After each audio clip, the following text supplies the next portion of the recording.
Tesla Gigafactory will be in Mexico near Monterrey. So super excited about it.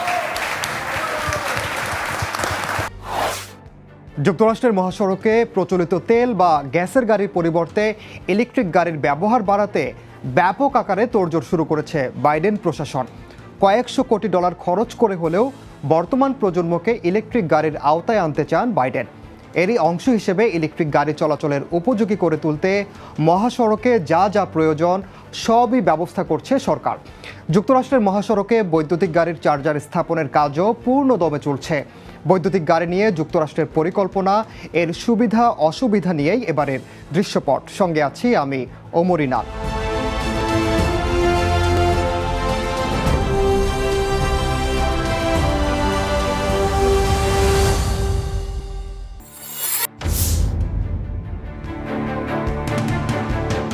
পরিবেশ সুরক্ষায় উন্নত দেশগুলো জীবাশ্ম জ্বালানি ব্যবহৃত হয় এমন যানবাহনের সংখ্যা কমানোর চিন্তা শুরু করেছে। যুক্তরাষ্ট্রের অন্যতম লক্ষ্য এখন দেশের ব্যস্ততম হাইওয়ে এবং রাজ্যগুলোতে বৈদ্যুতিক গাড়ির চার্জার নেটওয়ার্ক গড়ে তোলা। যুক্তরাষ্ট্রের ৭৫,০০০ মাইল জুড়ে ব্যস্ততম হাইওয়েতে দ্রুত গতির চার্জার স্থাপন করবে সরকার। প্রতি ৫০ মাইলের মধ্যে একটি চার্জার স্টেশন থাকবে। এই চার্জার স্থাপন জো বাইডেনের জলবায়ু নীতির একটি গুরুত্বপূর্ণ অংশ। ২০৩০ সালের মধ্যে যুক্তরাষ্ট্রের ৫০% গাড়িই হবে বৈদ্যুতিক।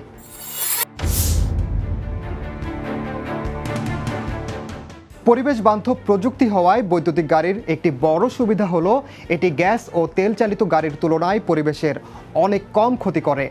বৈদ্যুতিক যানবাহনগুলো একবার চার্জে ২০০ মাইলের বেশি চলতে পারে। নিত্য নতুন মডেলের বৈশিষ্ট্য ভেদে ৩০,০০০ থেকে $১,০০,০০০ বা তার বেশি দামেও পছন্দসই গাড়ি কেনার সুযোগ রয়েছে ভোক্তাদের। এর রক্ষণাবেক্ষণ খরচও অনেক কম। গ্যাস চালিত যানবাহনের তুলনায় বৈদ্যুতিক গাড়ির মেরামত ও রক্ষণাবেক্ষণ খরচ প্রায় অর্ধেক।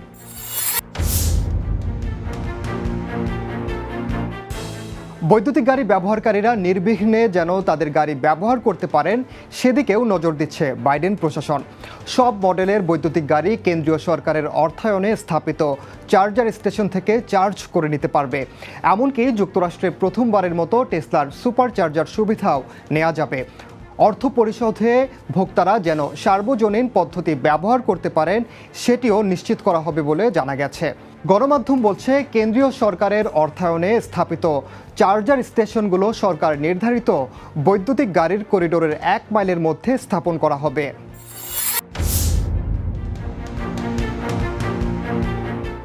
বৈদ্যুতিক গাড়ির চার্জার সুবিধা সহ যে ব্যবস্থা গড়ে উঠছে তাকে বলা হচ্ছে ইভি করিডোর। এই ইভি করিডোর যুক্তরাষ্ট্রের ব্যস্ততম সড়ক ফ্লোরিডা, ওয়াশিংটন থেকে ক্যালিফোর্নিয়া এবং বোস্টন থেকে সিয়াটল পর্যন্ত বিস্তৃত। তবে ঠিক কোথায় চার্জারগুলো স্থাপন করা হবে, সেখানে কি কি সুবিধা থাকবে, কোন প্রতিষ্ঠানগুলো এই সেবা দেবে কিংবা গাড়ি চার্জ করার সময় চালকরাই বা কী করবেন, এ নিয়ে প্রশ্ন রয়েছে। একটি স্টেশনে যেসব সুবিধা থাকে এই করিডোরে সব সুবিধা থাকবে এমন নিশ্চয়তাও এখনও পাওয়া যায়নি। বিভিন্ন অঙ্গরাজ্য এ নিয়ে বেশ কয়েকটি সমীক্ষা চালিয়েছে, যেখানে দেখা যায় ভোক্তারা বিভিন্ন সুযোগ সুবিধার দাবি জানিয়েছেন।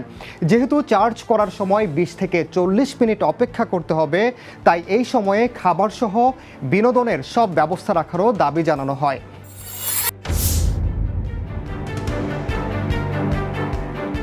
বৈদ্যুতিক গাড়ি চার্জের নেটওয়ার্ক নির্মাণে কেন্দ্রীয় সরকার মৌলিক সুবিধার কথা মাথায় রেখে বেশ কিছু নির্দেশনা দিয়েছে, যেমন সঠিক আলো, বিশ্রামাগার এবং নির্দিষ্ট চিহ্ন দেওয়া। তবে অঙ্গরাজ্যগুলো এমন আবেদনকারীর অগ্রাধিকার দিচ্ছে যারা চার্জিংয়ের সময় বিস্তৃত বিকল্প দেবে, যেখানে খাবারের দোকান, সেলুন, ম্যানিকিউরের মতো পরিষেবা থাকবে। ওহাইওর department of transportation smart mobility আর্মের নির্বাহী পরিচালক প্রীতি চৌধুরী বলেন, একটি পরিবর্তনের মধ্যে দিয়ে যাবে সবাই, তাই সবার সুবিধা হবে এমন সুযোগগুলোই দেওয়া উচিত।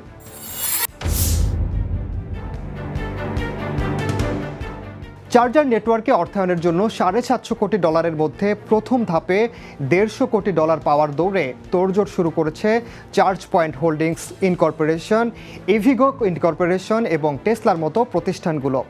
এরই মধ্যে ওহাইও অঙ্গরাজ্য প্রতিষ্ঠানগুলো থেকে আবেদন গ্রহণ শুরু করেছে। অনেক ক্ষেত্রে আবেদনকারীরা যেন তাদের সুবিধা আরও বাড়ায় সেজন্য দলবদ্ধভাবেও আবেদন চাওয়া হয়েছে। 30টি দলের কাছ থেকে এখন পর্যন্ত 167টি সাইটের প্রস্তাব পেয়েছে ওহাইও অঙ্গরাজ্য সরকার।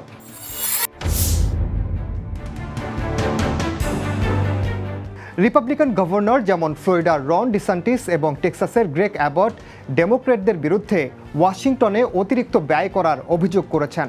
তবে রাষ্ট্রীয় আবেদনগুলোতে দেখা যায় বৈদ্যুতিক গাড়ির নেটওয়ার্ক তৈরি করতে কেন্দ্রীয় সরকারের তহবিলকে স্বাগত জানানো হয়েছে।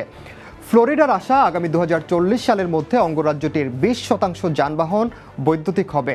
অন্যদিকে তেল সমৃদ্ধ টেক্সাসের কর্মকর্তারাও এই ইভি নেটওয়ার্কের বিষয়ে ইতিবাচক মনোভাব প্রকাশ করেছেন।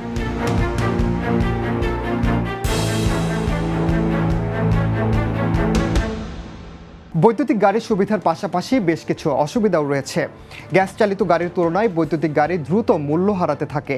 দ্বিতীয়বার বিক্রির সময় প্রচলিত গাড়ির চেয়ে হাইব্রিড বা ব্যাটারি চালিত গাড়ির মূল্য অনেক কমে যায়। জ্বালানি তেল মাত্র কয়েক মিনিটে নেওয়া গেলেও বৈদ্যুতিক গাড়ির ব্যাটারি চার্জ হতে ভালো সময় লাগে। বাসায় গাড়ি চার্জ দেওয়ার জন্য ফার্স্ট চার্জিং পয়েন্ট স্থাপনের ব্যবস্থা করতে হবে। এটি বসাতে এককালীন মোট খরচ হবে 1000 পাউন্ডের বেশি। তবে এসব কিছুর পরও পরিবেশ বান্ধব হওয়ায় আধুনিক বৈশিষ্ট্যের এই প্রযুক্তির প্রতি আগ্রহ বাড়ছে সচেতন নাগরিকদের।